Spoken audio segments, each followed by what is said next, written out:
Hey everybody, this playmat will never get old to me. I just love the Thumber Duder.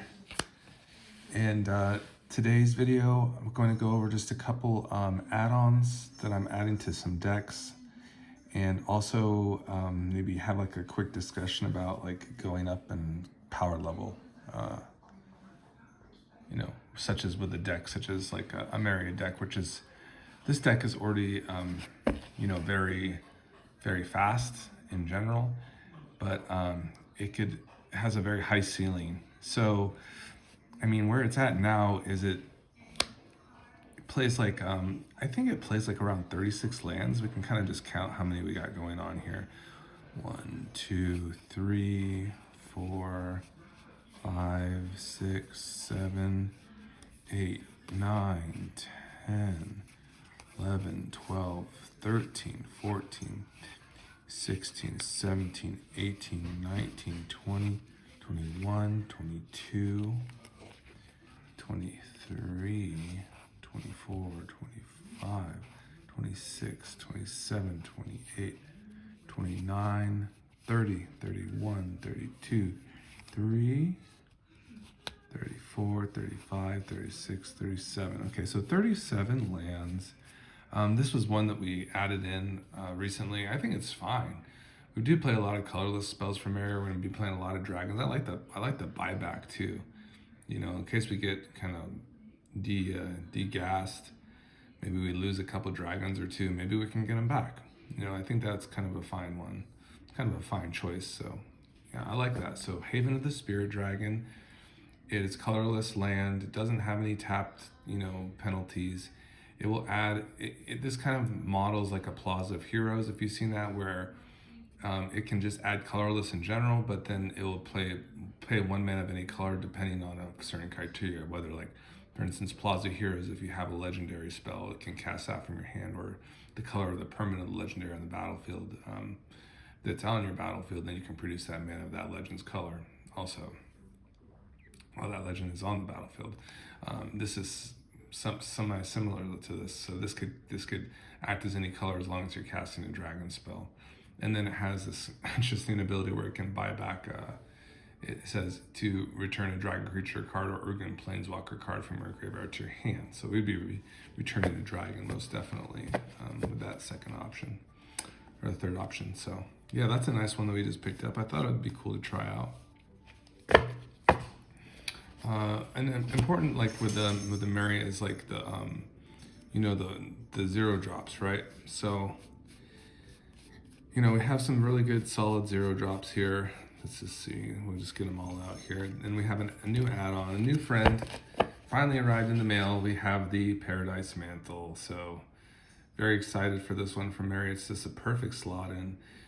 It's just gonna be great. It's gonna pay for itself with Meria on the battlefield, and we can like set it up on a Meria. It's gonna be good to not only let our artifacts pay for mana, but like some of our creatures that usually don't pay for mana, like Meria, turn them into some mana generating, opportunity. So that one's really cool.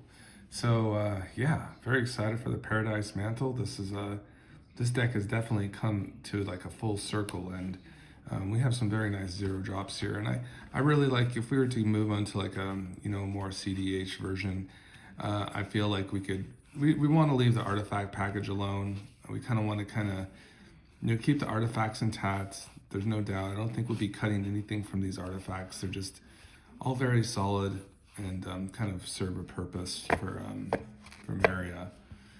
We do love the Mana Dork, also package that we have. So I mean, in terms of making cuts, we definitely don't want to get too much rid of our value, I suppose. Dragon Tempest just works well with all our dragons. It's just a very solid card. In terms of haste, we definitely love all the haste. Again, I don't really think I'd want to touch any of these artifacts. So it's like it could be like some of this some of this area right here. Obviously the Great Henge would be too strong to get rid of. Last March is also very strong as well. These are kind of like our big payoffs. Rishkars, I think, is just too solid. Return of the Wild Speaker, maybe that could be one that like could just kind of could be medium for us. Maybe it's just not the best, but it just kind of serves its purpose. So, if I was just kind of going to a hypothetical standpoint, we could just put that one to the side. Dragonborn Champion is a dragon that's going to draw us cards, so that's definitely not going anywhere. Same with One Ring, it's just going to draw us way too many cards to get rid of. All of these card draw, kind of enablers, and this one just happens to be a dragon. Those are not going anywhere as well. In terms of dragons, yeah, we love all our dragons. I think we kind of made them better with our haste package, like, the Ring of Alcus, Swiftfoot Boots, Lightning Greaves. We love all those. Yeah, we love all the dragons. It's really, probably we don't really want to touch the dragon package that much either, to be honest with you. I wouldn't mind touching the lands too much. If we're going to be adding like the real fast stuff, like Mana Crypt and such, it's kind of act as a land itself. So, all these dragons I think are pretty safe, right? And then of course the Tooth and Nails, like our like epitome card for this, when we're, finding our combo with like the Hellkite Charger and like for instance our old Gnawbones, Cloth, works into those extra combat steps. Yeah, we would love that. So, yeah, the deck is super duper awesome. I think it's very solid. Like I said, like if we want to go up in power level, the cards that stick out in my mind that we don't have included in this deck yet are the Mana Crypt, Jeweled Lotus, and Ancient Tomb. So, like going over our 0-drop suite, they're just so very solid already. So for instance, like we have like this $80 card in a Mox Opal, where in a Meria deck it's going to be crazy. Like we're going to have sequences where it's going to start producing mana already, like, on turn 2. So if we can just kind of get that extra value out of it, like that extra acceleration, it will just put us in such a stronger position. So as long as we're making synergy for this, I mean, it just gets better and better, like as the power level goes up, right? So we have all these very strong, artifact suite that we're going to keep, but then we can add on. We can add on things like an Ancient Tomb, right? Like a Soul Ring on a stick for a land. We could just go ahead and add that in. We could add in the Jeweled Lotus. So we can add these these very strong cards, and it probably wouldn't be too difficult to kind of swap out some things. In addition, I think just to finish this off, it would just be a Mana Crypt.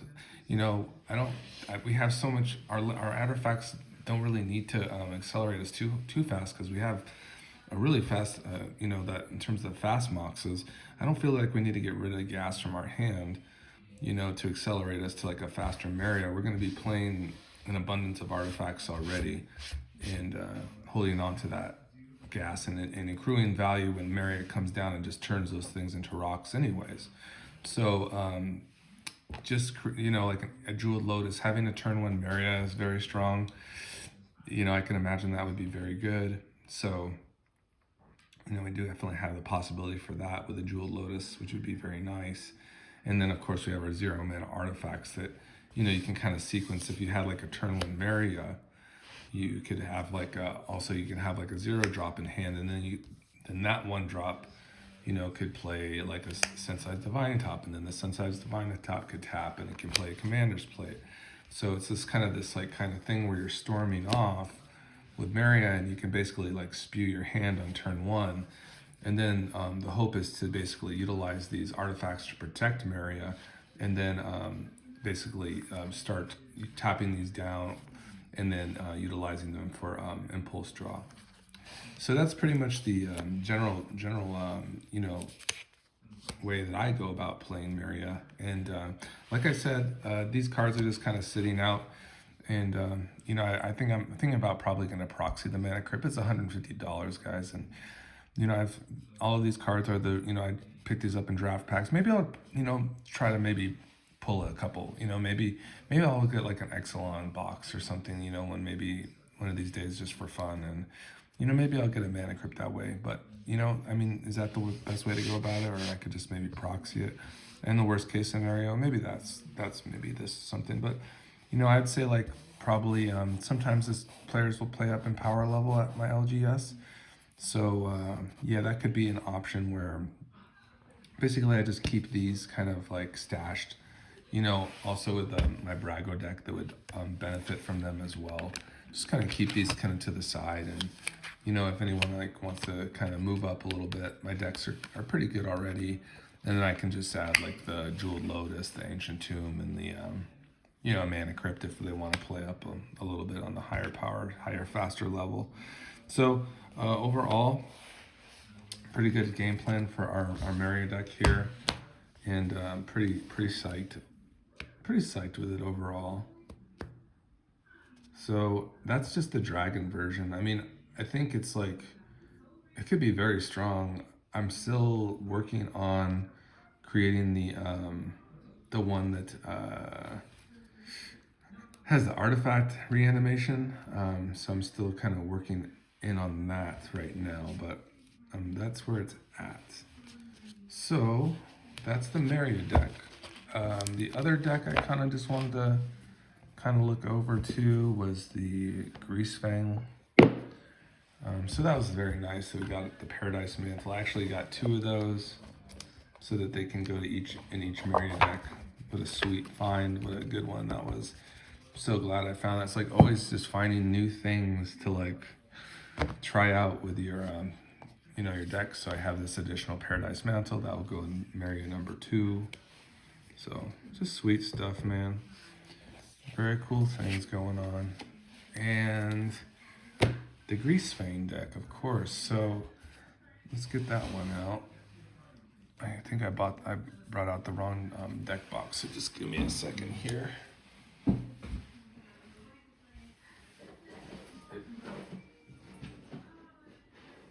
Oh.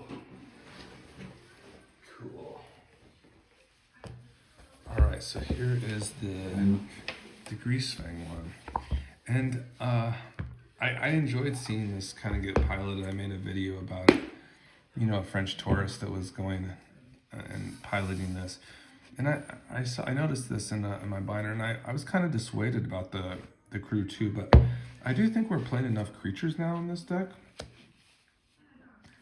It seems so that where maybe this this Servant Oluko could do well, and maybe get us a little more gas, you know. It's not too unreasonable. It has a nice ward. It's a big baddie. It's a 6/6, and it has that crew 4, which is kind of what we're looking for with Greasefang.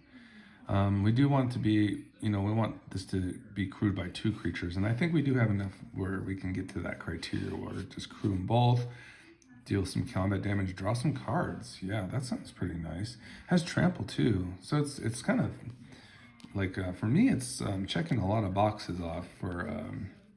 You know, what I like to see in a Greasefang deck. It's just kind of, you know, seeing what do we exactly need. You know, what do we need in terms of some gas? How are we going to get there? So, and what can we take out? Maybe it's something that's, you know, maybe I'm just looking back and seeing what's been good, what hasn't been good. Yeah, Lightning Greaves is pretty good. Just kind of seeing if like this really served a purpose. Like, you know, I suppose it did to an extent. Yeah, Lightning Greaves can be good.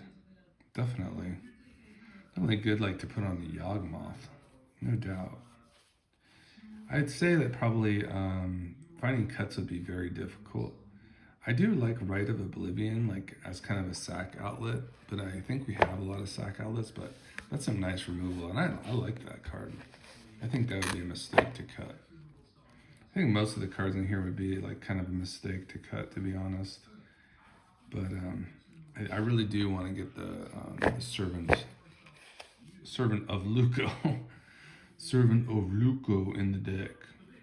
So.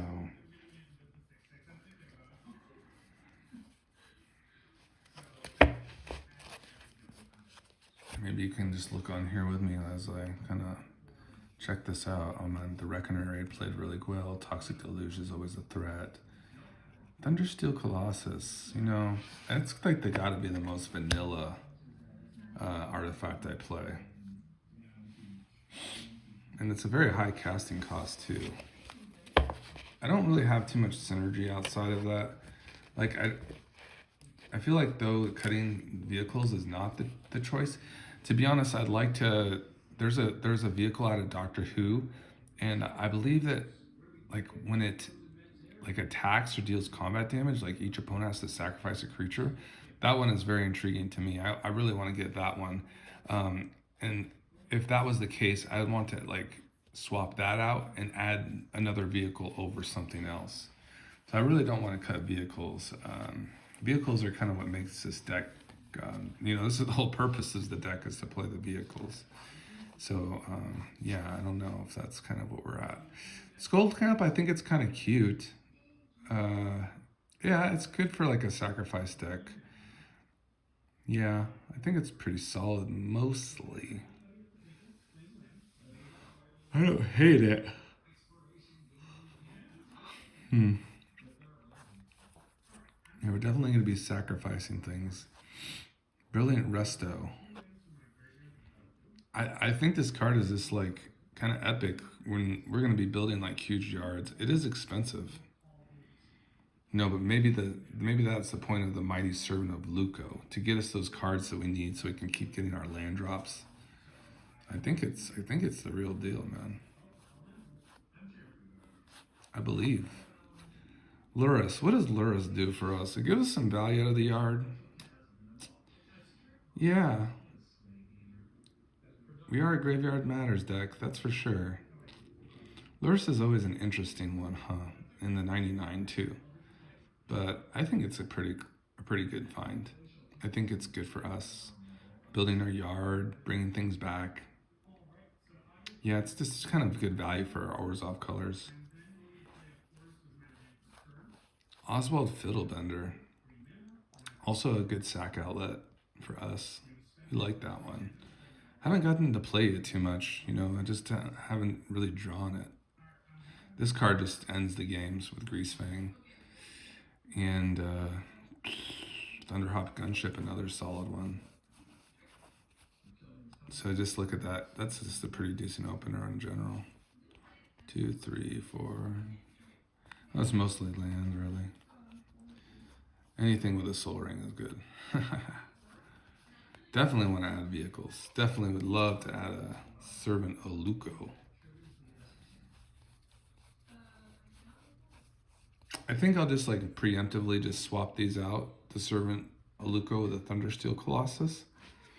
And then really dive in, because I think I do want to add that other vehicle in from Doctor Who. Just have to kind of figure out what could stay, what could go. I do like Skrelv a lot.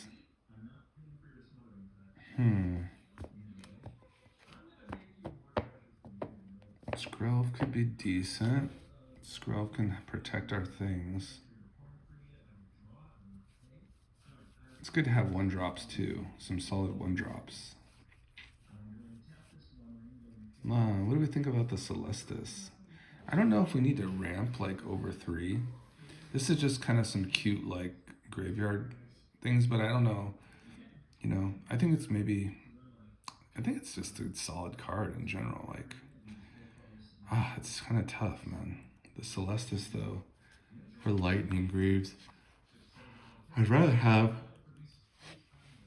the Greaves. I'd rather the protection for like our Yawgmoths. Yawgmoth is very good with Lightning Greaves to just kind of protect it from spot removal. Whereas the Celestis, it's getting us incremental value for our yard. It gets us a little bit of mana. So a little bit of ramp. But like I said, we don't have to, our commander is 3. We don't need to like kind of ramp over it. So I think that's probably the vehicle choice. I think that's probably the right play, is just to kind of keep the Thundersteel in for now. Wait till I get the that new vehicle from Doctor Who. Yeah, that seems really sweet. And from there, we can just kind of keep the party started, keep the party rolling. I really like the Okaiba Boss. Yeah, this one is super sick. If you're unfamiliar for this one, I'll definitely post the deck list. I'll make a practice of doing that when I make these posts. So you just have the deck lists handy. They're pretty tuned up and definitely serviceable. You know, give you ideas, of course, and that's what we're here for, is just to kind of share ideas and success, what we've had with the decks.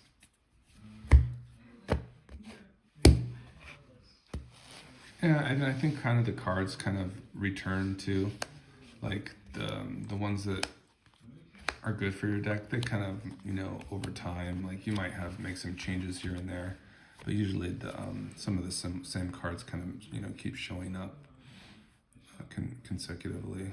This would be so good with some land. I have all the gas, right?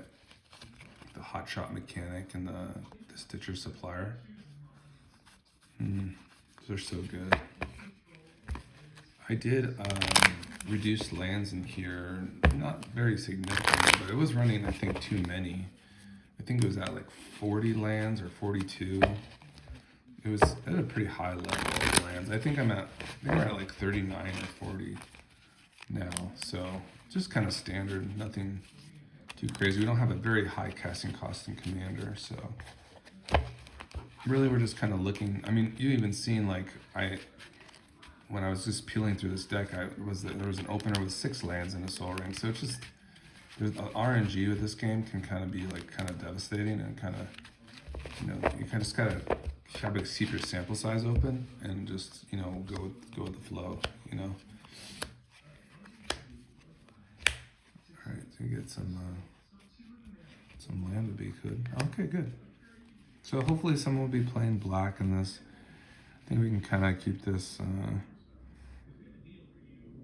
Smuggler's Buggy is good. Protection is good. We have the Imp. If there'd be a way to kind of discard this through, that would be nice. So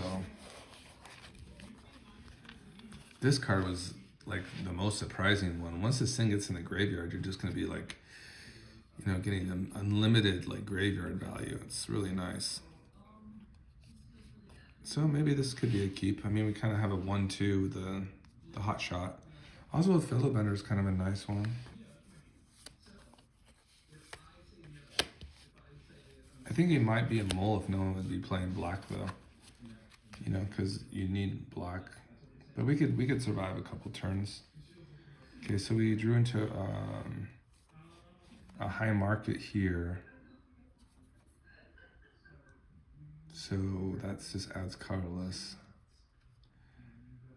Do we just go right into the Oswald? I can foresee like sacking a Hot Shot. Probably just, probably still best just to get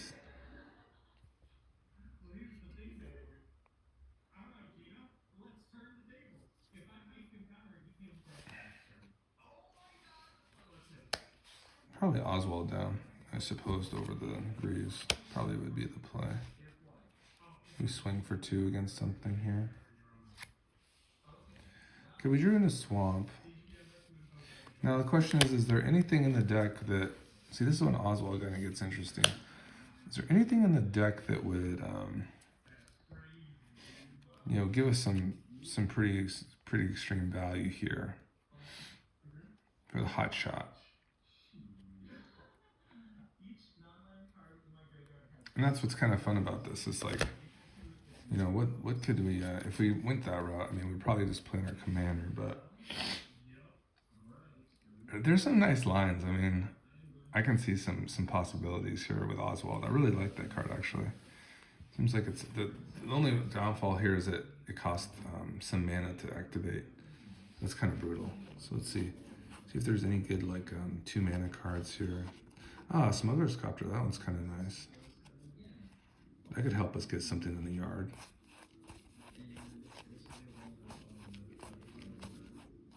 There's a Servant Oluko, Reckoner Bankbuster. Yeah, in terms of like a 2 mana play, I mean, you have your rocks here. Like, I don't know if I have anything that's good to sacrifice that's, you know, I don't have like an Ichor or Wellspring. That card would be pretty cool with Oswald. So we're probably just playing the Greasefang. Probably would be the best play. So no like kind of really busted shenanigans in this one. Unfortunately.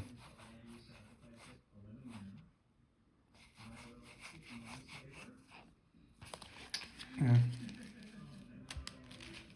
But we did have like a strong hand. It's not like we were totally out of it. Like we have a Smuggler's Buggy. That would be a good one to swing on and then sack with. So just we didn't get like the way to like put things in the yard. I guess what was appealing about that particular hand was the fact that we had a 1-2 with our hot shot and our lightning greaves. So yeah. But maybe perhaps we're gonna have to be more like kind of aggressively mulliganing, maybe.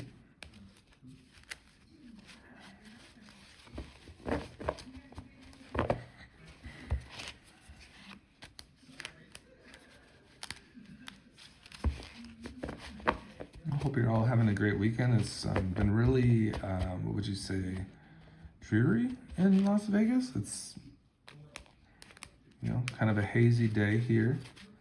It's been like that for the weekend. It usually is always sunny here. I don't know if you're aware, but this place gets an abnormal amount of sun. Even during the winter time, it is usually sunny all the time here in Las Vegas. And that is why I guess we are a desert. It's a lot of sun, and it's just an interesting place overall. It's just very dry here. It's kind of hard to believe that they allow casinos with like smoking in them, like, to be honest, because it's so freaking dry here already. You know, so they're gonna like let people then like, you know, destroy themselves. And it's just like freaking already dry as hell here. So just kind of a busted hand here of nothingness. Just the Fleeting Spirit is nice, but we don't have anything to like fetch into the yard.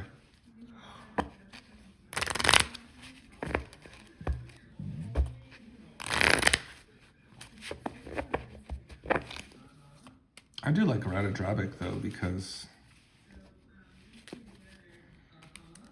it could be some nice synergy there when we're like sacrificing like our legendary vehicles and our legendary creatures and just getting them back. Yeah, I like that about Ratadrabic. It's cool. I think it fits this deck. Having 2 Greasefangs would be cool too. Somehow maybe if we had like a Malika Rebirth. This is good. Just need black now. Just need black now. Ah, brutal.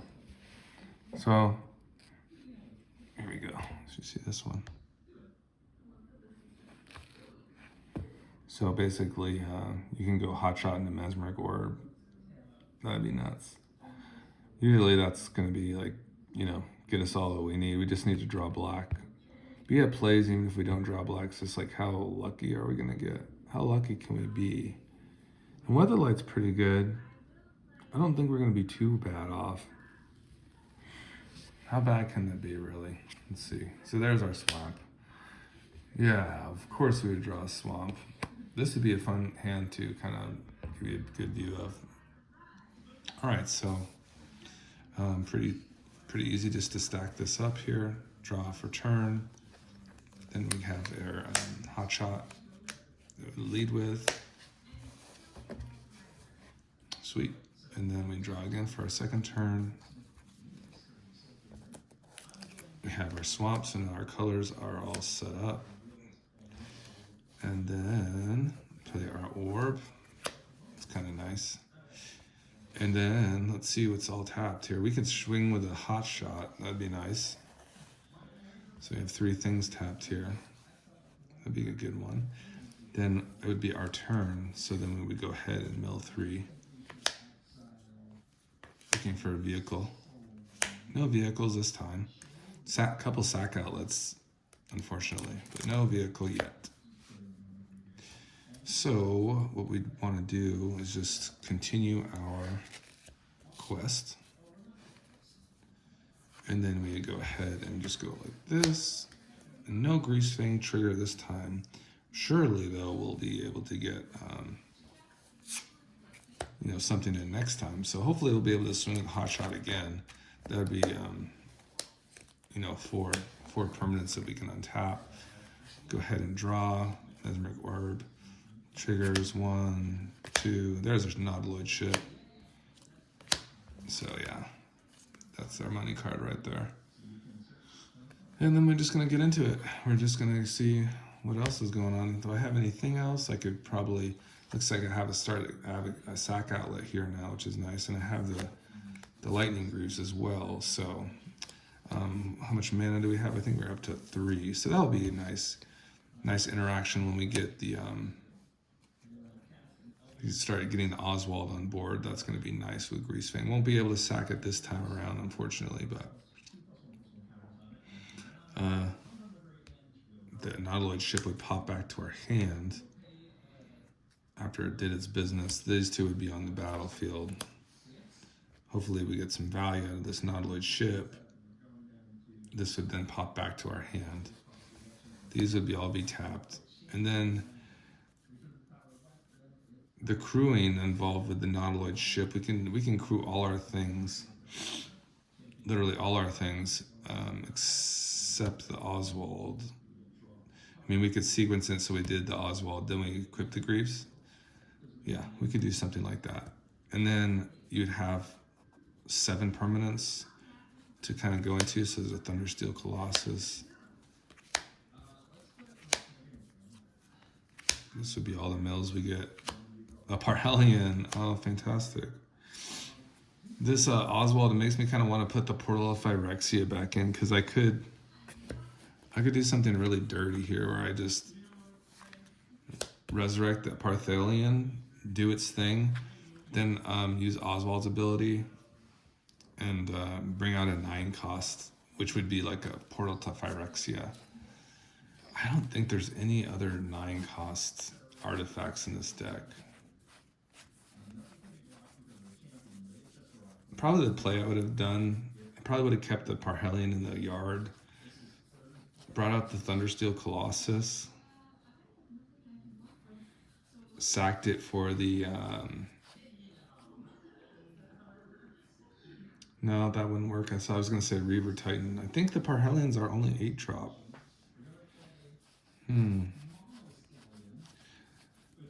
But the thing about the portal is so expensive. But it is, it is intriguing though. That is for certain.